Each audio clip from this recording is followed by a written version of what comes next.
আলাইকুম। চলে এলাম আবারও নতুন একটি রান্না নিয়ে আপনাদের মাঝে।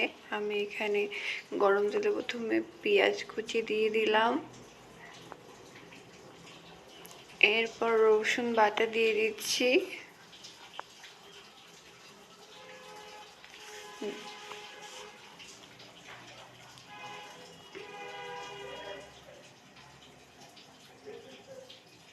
এরপর আদা বাটা দিয়ে দিলাম, দিয়ে খানিকক্ষণ নেড়ে চেড়ে নিচ্ছি।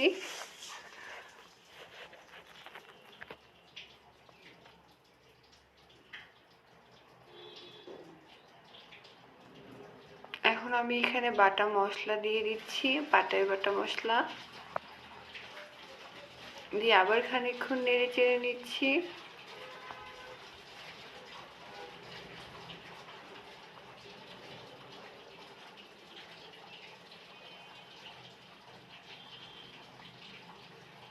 এখন আমি এখানে শুকনো মরিচ বাটা দিয়ে দিলাম, দিয়ে আবার নেড়ে নিচ্ছি।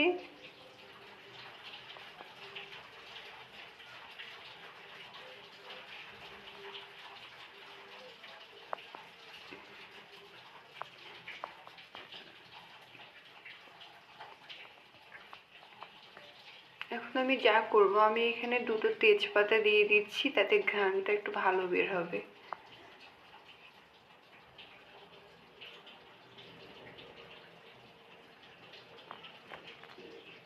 এখন আমি এখানে গরুর মাংস দিয়ে দিচ্ছি,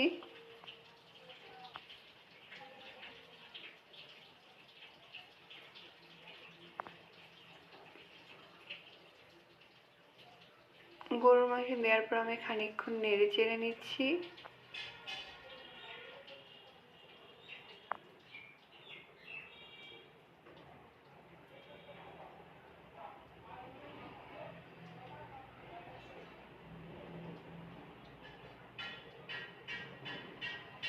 আপনারা হয়তো এতক্ষণে বুঝতে পেরে গেছেন আমি আসলে আজকে কি রান্না করতে যাচ্ছি। আমি এখন এখানে লবণ দিয়ে দিলাম পরিমাণ মতো,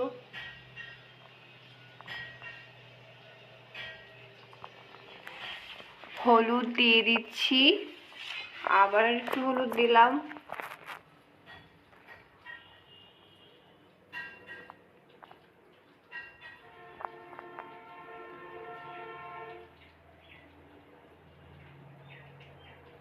আমি এখন এখানে পরিমাণ মতো হালকা পানি দিয়ে দিচ্ছি শুধু নেড়ে চেড়ে নেওয়ার জন্য।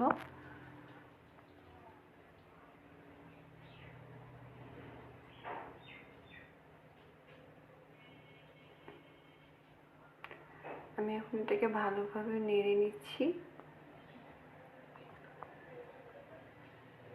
যে হলুদ লবণ মশলাগুলো দিয়েছিলাম সেগুলো যেন এখানে সুন্দর করে মিক্সড হয়ে যায়, এর জন্য আমি এগুলোকে ভালোভাবে নেড়ে নিচ্ছি।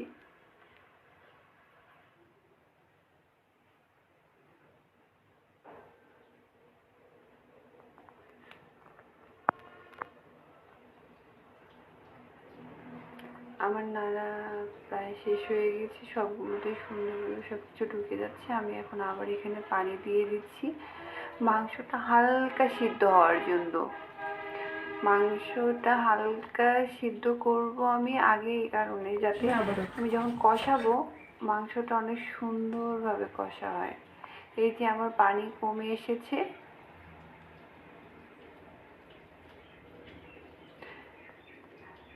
এখন আমি এখানে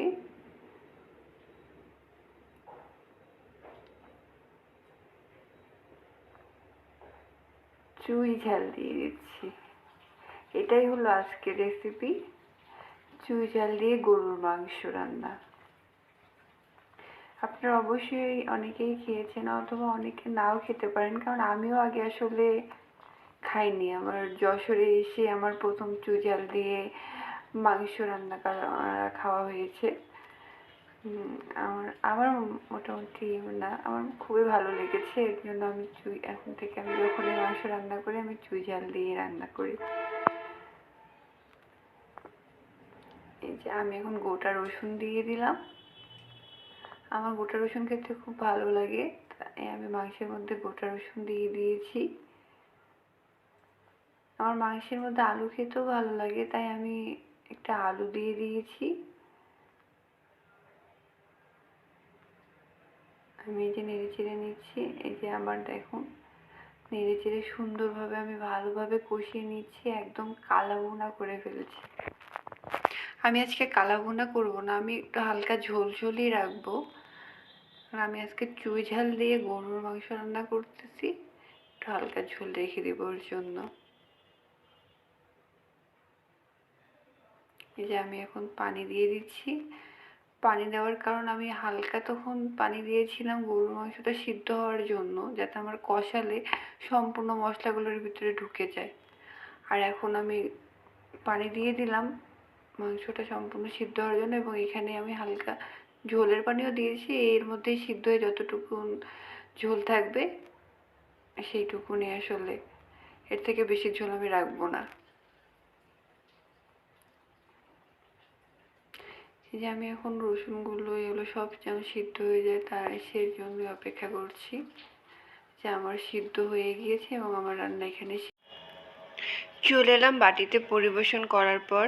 এই যে দেখুন আমার রান্না কীরকম হয়েছে। যাদের আমার এই রান্না ভালো লাগবে তারা আমাকে অবশ্যই কমেন্টে জানাবেন, যাদের খারাপ লাগবে তারাও আমাকে কমেন্টে জানাবেন, এবং আমার পাশে থাকবেন, আমার চ্যানেলটিকে সাবস্ক্রাইব করবেন। আল্লাহ হাফিজ, আসসালামু আলাইকুম।